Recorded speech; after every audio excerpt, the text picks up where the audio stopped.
Pushpa movie shooting మధ్యలోనే ఆగిపోయిందని, అల్లు అర్జున్ గారికి director Sukumar గారికి గొడవలు జరుగుతున్నాయని, అందువల్లే షూటింగ్ అయితే క్యాన్సిల్ చేశారని చాలా వార్తలు అయితే వచ్చాయి.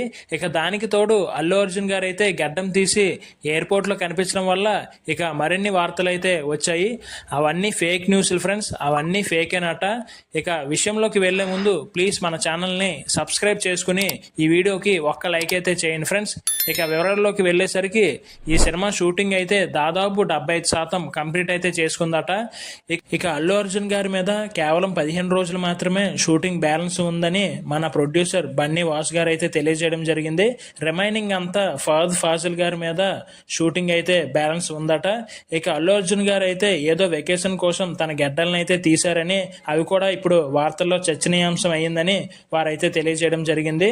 మరిన్ని అప్డేట్స్ కోసం మన ఛానల్ని సబ్స్క్రైబ్ చేసుకోండి. Thank you friends.